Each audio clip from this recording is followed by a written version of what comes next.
Brasil, acusaciones cruzadas a 3 semanas de la segunda vuelta. Un juez prohibió a Lula asociar a Bolsonaro con canibalismo en la campaña electoral. Alerta por la presencia de un buque chino en Montevideo. La presencia del buque puso en alerta a los grupos ambientalistas que reclaman una solución de fondo al problema de la pesca ilegal extranjera. En El Salvador, el huracán Julia ahora es tormenta tropical. El huracán avanza sobre Nicaragua como tormenta tropical tras tocar tierra.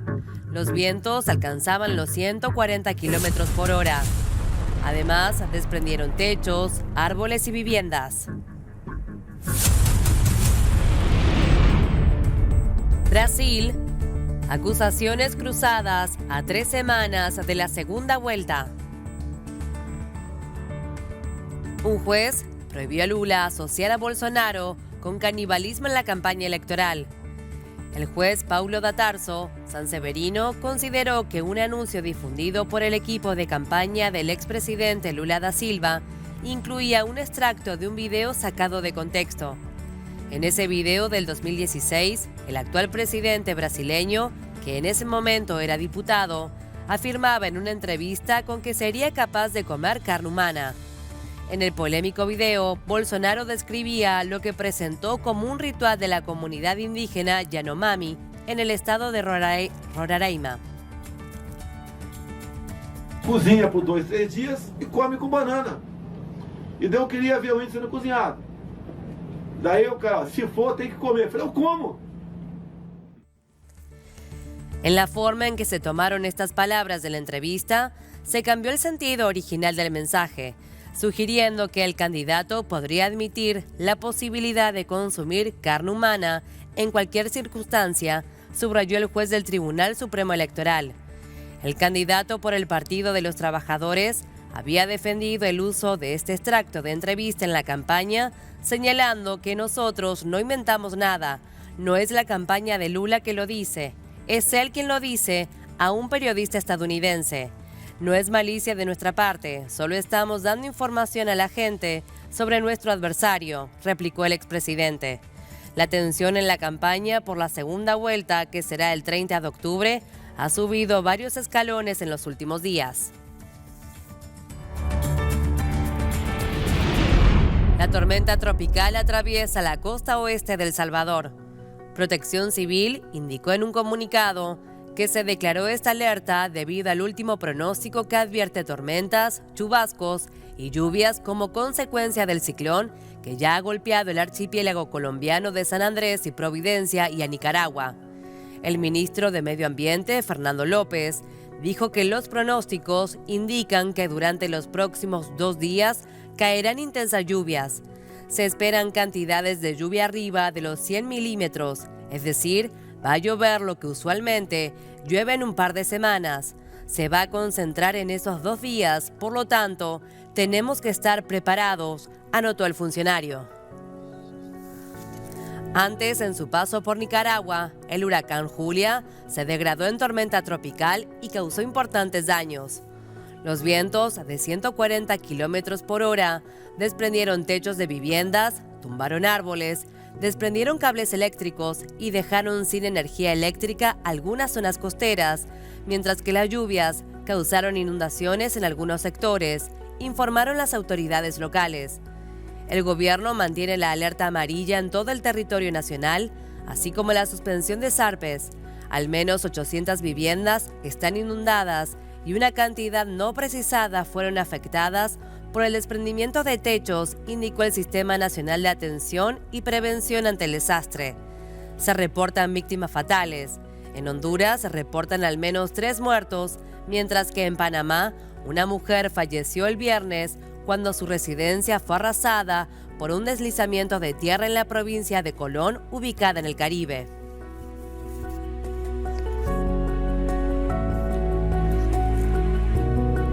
Además, Honduras y Guatemala permanecen alerta roja por el huracán Julia. Los 2 países ordenaron evacuar a aquellos sectores considerados de alto riesgo debido a las amenazas de lluvia.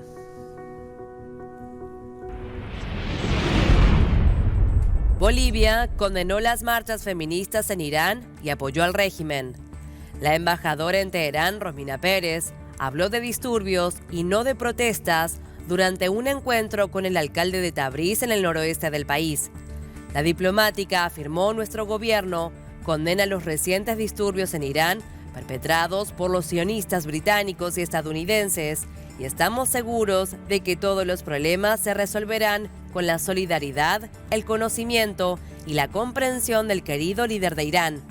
La funcionaria dijo de la lucha de las mujeres iraníes que hace 4 semanas protestan de manera masiva por la muerte de Maya Amini, que desencadenó una ola de condenas en el mundo y una sangrienta represión.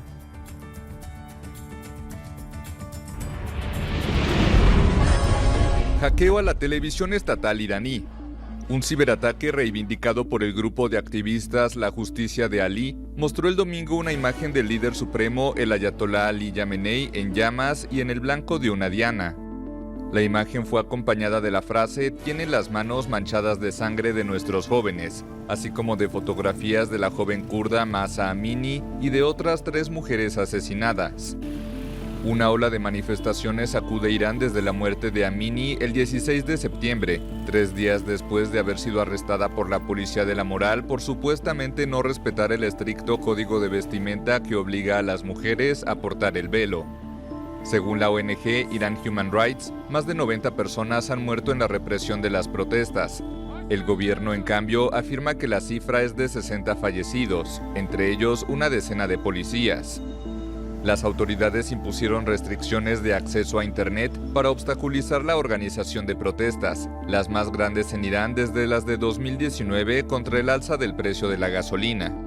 El movimiento de las mujeres iraníes ha recibido muestras de solidaridad en todo el mundo. El gobierno del país islámico acusa reiteradamente a fuerzas externas de avivar las movilizaciones, en particular a Estados Unidos.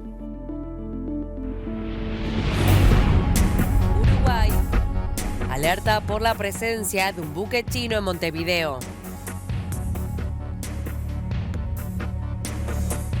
Se trata del buque Luroñan Yu 606, que puso en alerta a los grupos ambientalistas que reclaman una solución de fondo al problema de la pesca ilegal extranjera. El muelle de la capital es uno de los preferidos de las flotas extranjeras, compuestas principalmente por embarcaciones de China que operan de manera irregular, poniendo en riesgo la vida de los ecosistemas. Gracias al monitoreo en tiempo real, se pudo detectar que el buque estuvo en la costa uruguaya desde por lo menos el último jueves 6 de octubre. Se trata del mismo buque que el 3 de julio fue capturado por la Armada luego de que no acatara la orden de parar. Desde la Marina uruguaya no negaron la presencia del mismo, pero señalaron que no estaba infringiendo la ley.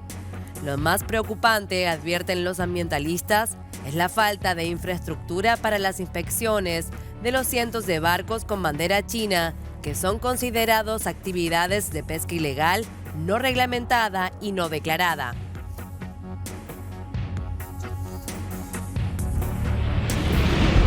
Ecuador. Hallan a 2 presos sin vida en cárcel Esmeralda. El Servicio Nacional de Atención Integral a Personas Adultas Privadas de la Libertad confirmó que el personal penitenciario encontró los cuerpos con evidentes signos de asfixia. Los cadáveres ya fueron identificados. Las muertes ocurrieron en el día en que los parientes iban a visitar a sus familiares que cumplen una condena en ese presidio. Por esa razón, las visitas fueron suspendidas en un primer momento, pero luego se reanudaron, informó la policía. La Policía Nacional informó que se ha iniciado una investigación para determinar la causa de las muertes. Creen que los reos podrían haber perdido la vida por golpes propinados dentro de sus celdas, después de un altercado que tuvo lugar de madrugada. Desde el 2020, cerca de 450 reos han sido asesinados en enfrentamientos. Solo en esta semana se han registrado 2 masacres carcelarias. Esta misma semana, 29 reclusos han sido asesinados y 53 han resultado heridos en enfrentamientos registrados en los centros de retención de Guayas y Cotopaxi. Nicaragua. La oposición exige suspender los juicios contra los sacerdotes católicos. La Unidad Nacional Azul y Blanco considera que los religiosos son inocentes y víctimas de la persecución del régimen de Daniel Ortega. Demandamos la nulidad de los juicios contra todos los sacerdotes. Sus procesos han estado llenos de irregularidades y violaciones a sus derechos humanos, indicó la Unidad Nacional en una declaración pública. Ese organismo opositor, que considera que los sacerdotes son inocentes, hizo pública esa declaración el mismo día en que estaba prevista el comienzo de una audiencia inicial contra 4 curas, 2 seminaristas y un camarógrafo de la diócesis de Matagalpa, en el norte de Nicaragua.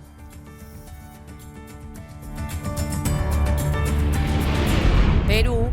Castillo extiende la mano y pide diálogo a nuevas autoridades locales.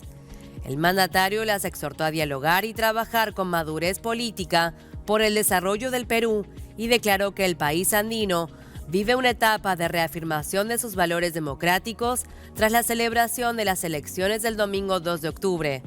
Agregó que su gobierno da la bienvenida a los nuevos dirigentes electos y extiende la mano a todos, sin excepción, para dialogar y trabajar con madurez política y de forma concertada por el desarrollo del Perú.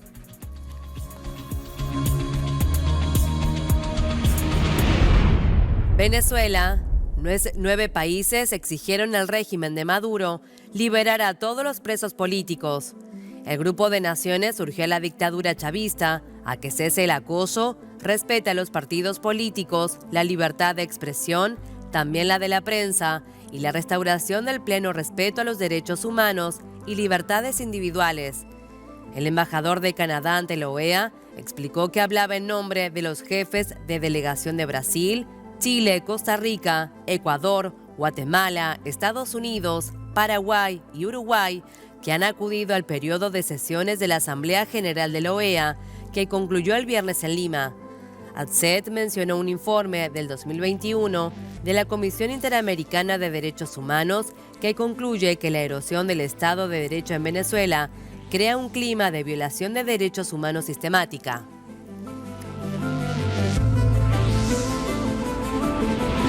Tras los ataques en Ucrania, la bolsa de Moscú se desplomó casi un 12% en la apertura. El índice principal MOEX en rublos bajó un 11.9% a 1.780,39 puntos y se situó por debajo del umbral de los 1.800 puntos por primera vez desde el 24 de febrero. El índice en dólares cayó un 13% a 909,26 puntos.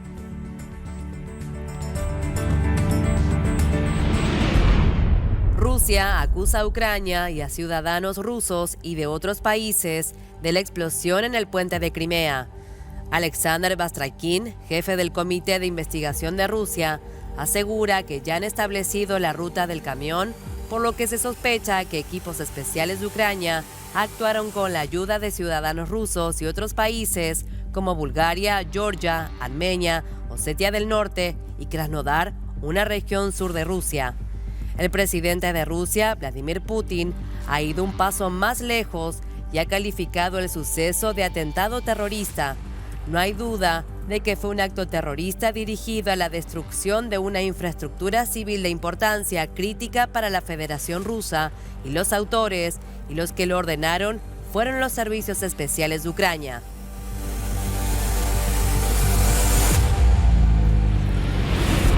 Estados Unidos señaló que no ve indicios de que Rusia se esté preparando para usar armas nucleares de manera inminente. Las declaraciones por parte de la secretaria de prensa Karine Jean-Pierre se dieron luego de que el presidente Biden advirtiera que el mundo corre riesgo de un Armagedón.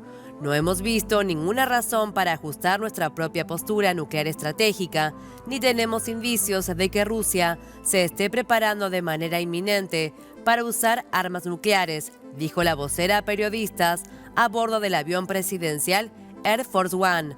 Asimismo, negó que el comentario del mandatario, con el que buscó criticar el accionar de su homólogo ruso, reflejara nueva información de inteligencia.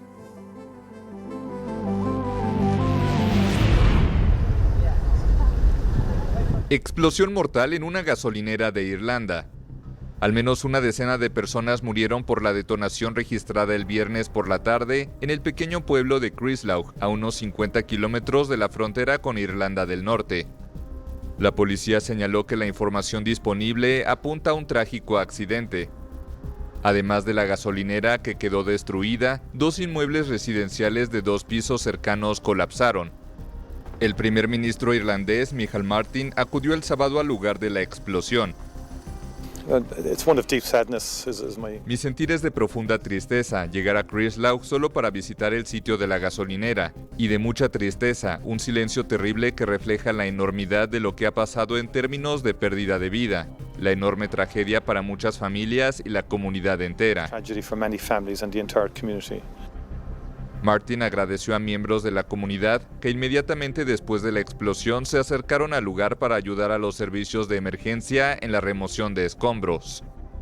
Fueron movilizados la policía, los bomberos, los servicios de ambulancia y los guardacostas de Irlanda, mientras que la provincia británica de Irlanda del Norte también brindó personal de apoyo. Rusia saqueó 40 museos ucranianos desde que comenzó su invasión.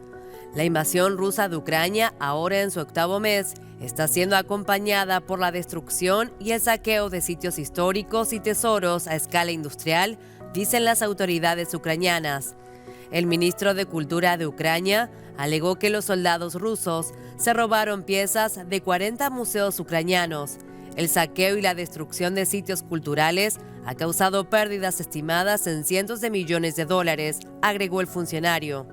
La actitud de los rusos hacia el patrimonio cultural ucraniano es un crimen de guerra.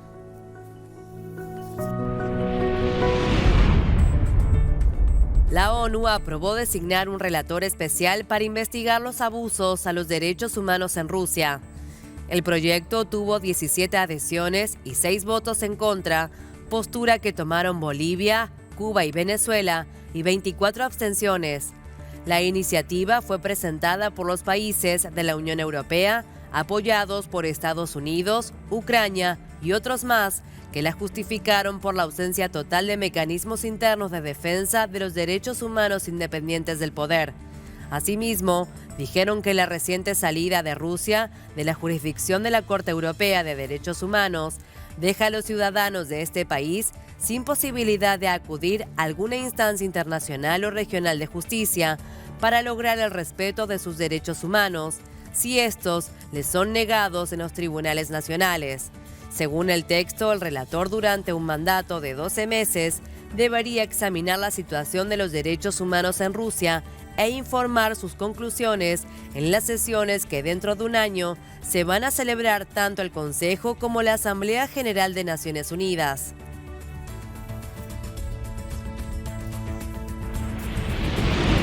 El Nobel de Economía fue otorgado a Ben Bernanke, Douglas Diamond y Philip Dybvig. El galardón fue entregado por su investigación sobre los bancos y las crisis financieras para evitar que se conviertan en recesiones a largo plazo. La Real Academia Suecia de Ciencias otorgó el Premio Nobel de Economía a los estadounidenses por su investigación sobre los bancos y las crisis financieras y estudiar cómo deben ser regulados los mercados financieros. El jurado explicó que el trabajo de los ganadores ha sido crucial para la investigación posterior, que ha mejorado nuestra comprensión de los bancos, la regulación bancaria, las crisis bancarias y cómo deben gestionarse las crisis financieras.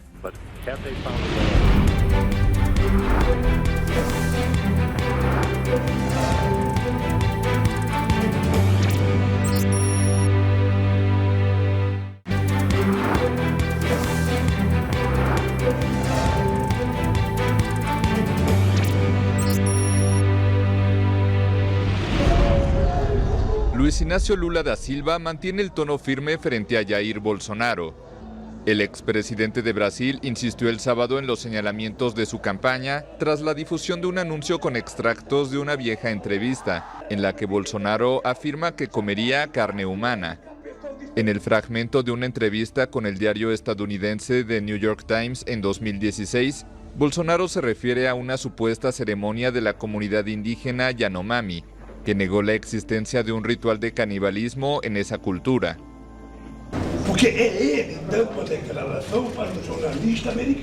Porque es él dando una declaración a un periodista estadounidense y lo repite, no es un invento, no son fake news, no es una maldad nuestra, solo estamos informando a la gente de cómo es nuestro adversario. En el balotaje del 30 de octubre, Lula obtendría un 53% de los votos válidos frente a 47% de Bolsonaro, según el último sondeo del Instituto Datafolia. En tanto, la más reciente encuesta de IPEC ubica al expresidente de izquierda con 55% y su oponente con 45%. Sin embargo, las encuestadoras enfrentan cuestionamientos por subestimar la fuerza electoral de Bolsonaro en la primera vuelta, en donde redujo la ventaja que los sondeos le otorgaban a Lula. Varios muertos en el bombardeo a Kiev y otras ciudades como represalia por el ataque en Crimea.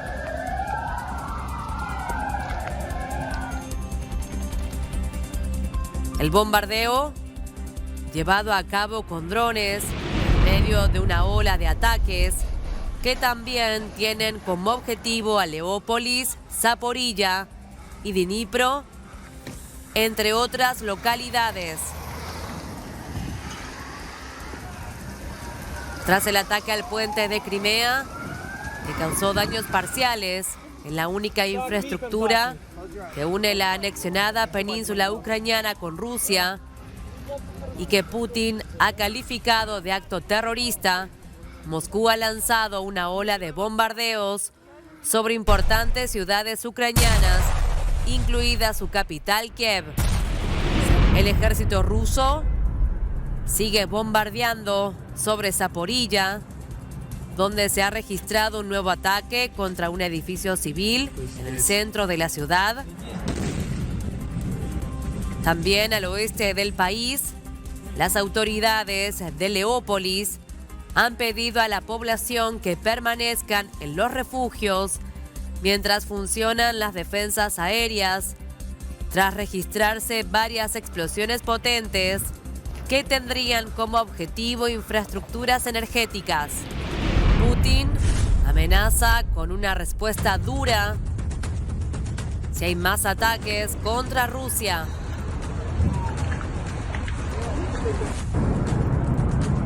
El presidente ruso confirmó haber lanzado bombardeos masivos contra Ucrania en respuesta al ataque terrorista que destruyó parcialmente el puente de Crimea, del que acusa a Kiev. Durante la apertura de un Consejo de Seguridad retransmitida por televisión, Putin prometió réplicas severas en caso de nuevos ataques de Ucrania contra Rusia. Por su parte, el presidente de Ucrania, Volodymyr Zelensky, pidió al canciller de Alemania, Olaf Scholz, y al presidente de Francia, Emmanuel Macron, una respuesta dura contra Rusia tras los bombardeos lanzados contra varias ciudades ucranianas este lunes. Llamado a la prudencia desde el Vaticano. El Papa Francisco expresó el domingo su preocupación por las amenazas de guerra nuclear en Ucrania y pidió a los líderes políticos involucrados en el conflicto recordar el pasado.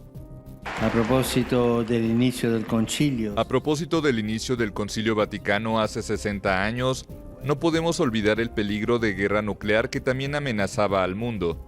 ¿Por qué no aprendemos de la historia? En esos tiempos hubo conflictos y grandes tensiones, pero se eligió el camino de la paz. Sí, la vía pacífica.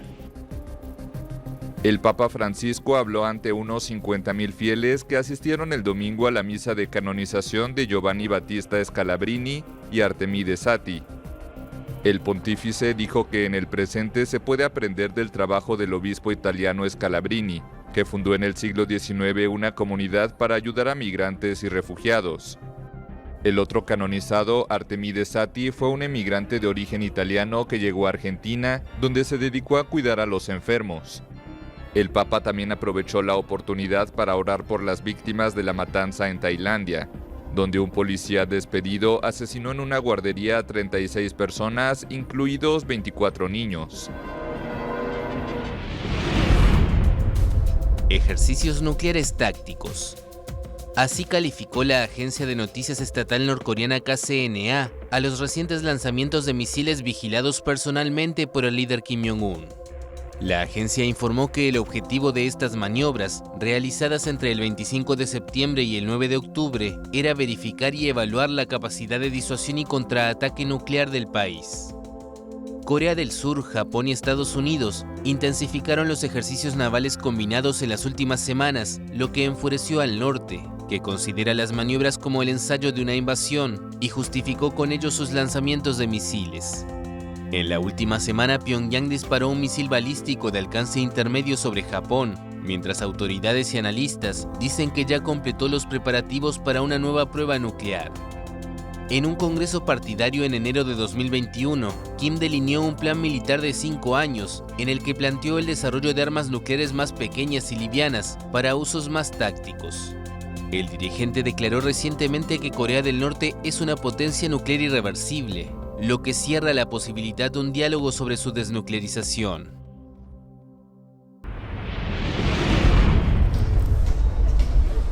Tragedia en el centro de Venezuela por la caída de fuertes lluvias. Al menos una veintena de personas murieron y medio centenar estaban desaparecidas el domingo por un deslave en el poblado de Las Tejerías, donde las precipitaciones desbordaron varios ríos y arrastraron sedimentos, rocas y árboles desde la parte alta de la montaña. Se trata de la peor crecida de agua vivida en la zona en 30 años. Venezuela ha registrado en 2022 picos de lluvias históricos que han ocasionado daños en varios estados, siendo este el desastre más grave en lo que va del año. Nosotros tuvimos que montarnos en la protabanda, la segunda protabanda, porque cuando comenzó a meterse aquí el agua, tuvimos que... Sí, otros saltaron por allá, por la carretera saltaron. Porque el temor de nosotros era que se cayera, pues, la estructura. Pues. Unos 1,000 trabajadores participaban en las labores de rescate. Cuadrillas empleaban maquinaria para despejar las vías cubiertas de escombros. Casas y comercios quedaron completamente destruidos. ¿Qué te puedo decir? Dale gracias a Dios que estoy viva, porque hay muchos muertos. Todos mis empleados están vivos. Eso yo lo valoro mucho. El presidente venezolano Nicolás Maduro decretó 3 días de duelo nacional por las víctimas. Los equipos de béisbol Tigres de Aragua y Leones del Caracas habilitaron sus estadios como centros de acopio de donativos.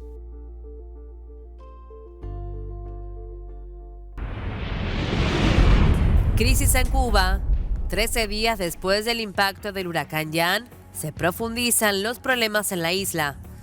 Una semana después del paso del huracán Ian en la provincia de Pinar del Río, todo sigue mojado y las millonarias pérdidas en bienes, que aún no han sido cuantificadas oficialmente, se suman a una escasez generalizada y a una crisis energética que llevan años y que fueron las causas de las inusuales manifestaciones de julio del 2021. Además de 3 fallecidos, el ciclón provocó el colapso del sistema energético nacional, lo que dejó a toda la isla a oscuras y volvió a desatar protestas en La Habana. Tras el paso del huracán Ian, crece a 115 la cifra de personas fallecidas. Las autoridades esperan que la cantidad continúe en ascenso. Según los primeros datos entregados por la Comisión de Examinadores Médicos del Estado, los más de 100 fallecimientos confirmados ocurrieron tanto durante el paso del huracán como antes, mientras los residentes se preparaban y después intentando reparar lo dañado. La mayoría perecieron ahogados.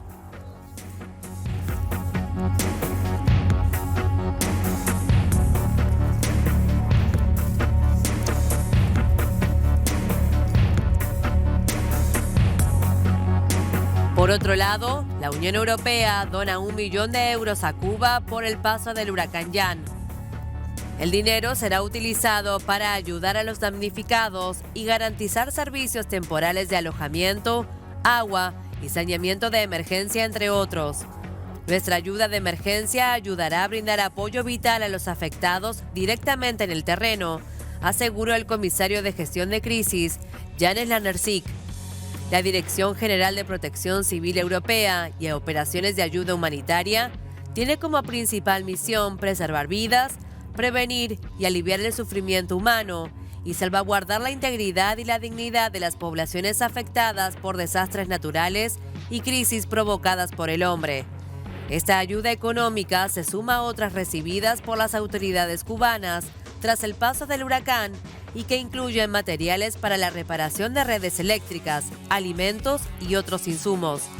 Asimismo, cubanos en el exilio se han organizado de manera independiente para llevar a los damnificados de Pinar del Río y otras zonas afectadas medicinas, ropas, comida y entre otros. Italia. Continúa en erupción el volcán Stromboli. Desde el domingo por la mañana, Stromboli emite grandes columnas de humo negro. La erupción provocó el colapso parcial del borde del cráter, aumentando la amplitud del temblor volcánico. El flujo de lava fue consecuencia de este derrumbe que produjo una señal sísmica durante 3 minutos. Inicialmente, hubo un aumento de la intensidad del temblor volcánico, pero luego disminuyó hasta un nivel medio alto, informó el Instituto Nacional de Geofísica y Vulcanología. El volcán Stromboli, ubicado a unos 65 kilómetros del extremo noreste de Sicilia, es uno de los volcanes más activos del planeta y entra en erupción casi cada año desde 1932. La última vez que el volcán se despertó fue en mayo del 2021. Michael Fox y Christopher Lloyd protagonizaron un emotivo reencuentro en Nueva York.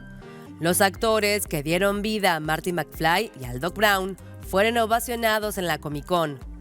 A 37 años del estreno de la primera película, los actores que dieron vida a Marty McFly y al Dr. Emmett Brown fueron ovacionados por el público, compartieron anécdotas sobre sus vidas y de las grabaciones del film que sigue emocionando a sus fanáticos.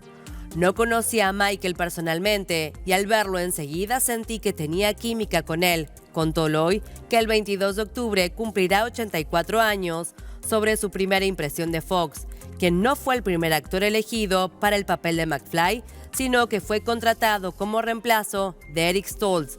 En sintonía con los recuerdos, los actores eligieron sus frases preferidas del cine, rememoraron buenos momentos de las grabaciones de Volver al Futuro y se sacaron fotos y firmaron autógrafos con los fanáticos.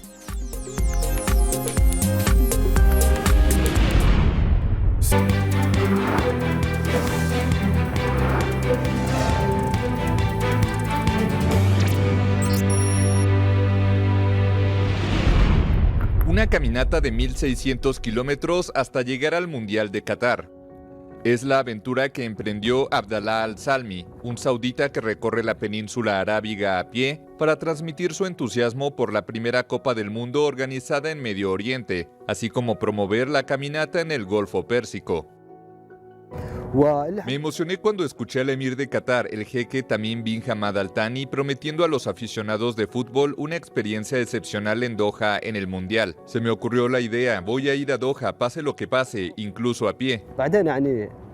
Habituado a hacer caminata en Canadá y Australia, Al-Salmi reconoce que atravesar la península arábiga es algo diferente.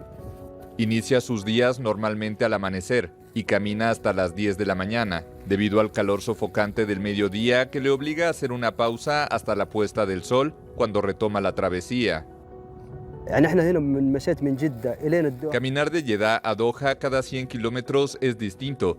Los primeros 100 kilómetros fueron dunas de arena, luego montañas, terrenos baldíos y después granjas. Estoy atravesando todos los terrenos en un país en 2 meses. Esto es algo hermoso, aunque el clima sea muy caliente.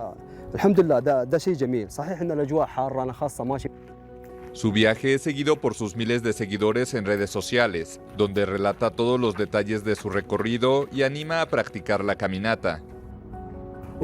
La caminata es un deporte para personas simples. Solo necesitas una mochila, pequeñas cosas simples, una tienda y la naturaleza. Para vivir feliz no necesitas mucho dinero o viajar a grandes metrópolis o países.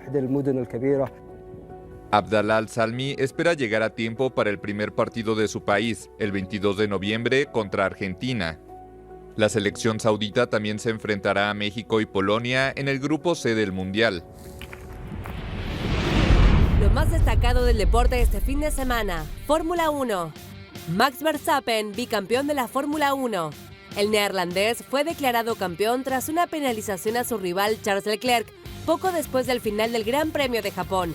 Al término de una carrera interrumpida en la tercera vuelta debido a las condiciones meteorológicas, Verstappen cruzó la línea de llegada delante de Leclerc y de su compañero mexicano Sergio Pérez. Pero el monegasco, segundo en el Mundial, fue finalmente penalizado con 5 segundos y perdió su plaza en beneficio de Checo Pérez. Este cambio de posiciones permitió al piloto de 25 años ser coronado como campeón del mundo por segunda temporada consecutiva. Además, comentó que son sentimientos muy distintos a los del año pasado. Fútbol. Borussia Dortmund y Bayern Múnich empataron en el clásico alemán. Por la fecha 9 de la Bundesliga, se disputó Der Klassiker entre el Dortmund y el Bayern. En el primer tiempo abrió el marcador León Goretzka y en la segunda parte, Leroy Sané marcó el segundo del Bayern. Pero el Dortmund reaccionó. En el minuto 74 achicaron distancias con un gol de Youssoufa Moukoko. En los 90 los bávaros se quedaron con 10 hombres por la expulsión de Kingsley Coman. En la última jugada del partido llegó el empate del local. Tras un centro de Nico Jorbeck al segundo palo, Anthony Modeste marcó de cabeza e igualó el clásico. Cristiano Ronaldo alcanzó los 700 goles a nivel de clubes. Ronaldo salió del banco en la visita del Manchester United a Everton en Goodison Park y puso el segundo de los Red Devils para sellar la remontada y alcanzar los 700 goles a nivel de clubes en todas las competencias. El portugués cosechó 450 goles con Real Madrid, 144 en el Manchester United, 101 con Juventus y 5 en el Sporting de Lisboa. Arsenal le ganó a Liverpool en un partidazo. El equipo londinense recuperó el liderato de la Premier League este domingo, luego de vencer 3-2 al Liverpool en el Emirates Stadium. Durante la 10ª jornada, el brasileño Gabriel Martinelli adelantó a los Gunners. Unos minutos después, el uruguayo Darwin Núñez empató el encuentro asistido por el colombiano Luis Díaz. Antes del entretiempo, Bukayo Saka anotó el 2-1 parcial, pero Roberto Firmino volvió a empatar el encuentro y Saka de penal anotó el tanto de la victoria para superar al Manchester City en la tabla de posiciones y colocarse en la cima de la liga inglesa. Tenis. Novak Djokovic se coronó en Astana. Djokovic precisó de 75 minutos para conquistar la final del ATP 500 de Astana. Se impuso por 6-3, 6-4 ante Stefano Tsitsipas. El serbio no afrontó un solo quiebre durante el partido y acumuló 15 tiros ganadores con apenas 7 errores no forzados. Taylor Fritz derrotó a Frances Tiafoe en la final del Abierto de Japón. Fritz doblegó a Tiafoe por 7-6, 7-6 en una final estadounidense en el ATP 500 de Tokio. Tras 7 días de cuarentena en Seúl al dar positivo por COVID-19, el estadounidense arrancó un torneo en el cual se mantuvo invicto. Estados Unidos volvió a coronarse en el Abierto de Japón después de 16 años. El último en ganarlo fue Pete Sampras en 1996. Vóley. Las Panteras quedaron eliminadas del Mundial. En la Copa del Mundo de Países Bajo-Polonia, el equipo femenino argentino perdió ante Puerto Rico por 3-1 en el cuarto y último partido en la segunda fase.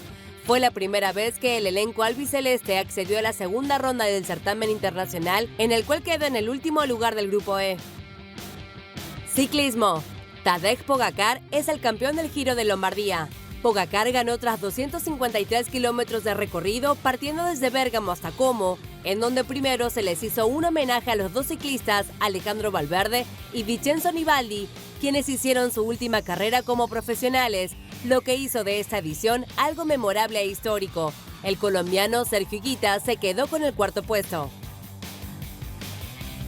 Pádel. Francisco Navarro y Martín Dineno se quedaron con el título de pádel en Santander.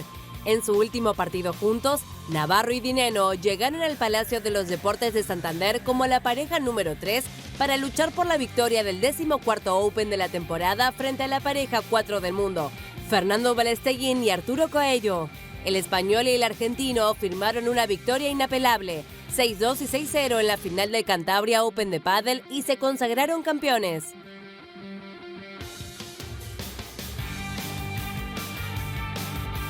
Boxeo. Fernando Martínez defendió su título ante Jarwin Ancajas. El argentino venció por puntos a Ancajas en California.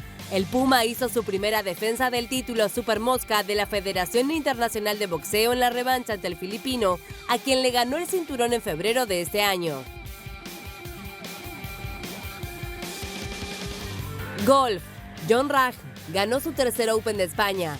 Rahm logró la victoria en el Club de Campo Villa de Madrid tras conservar el liderato en la última jornada con un total de 259 golpes. El español conquistó su tercer Abierto de España, una cifra que le iguala a Severiano Ballesteros.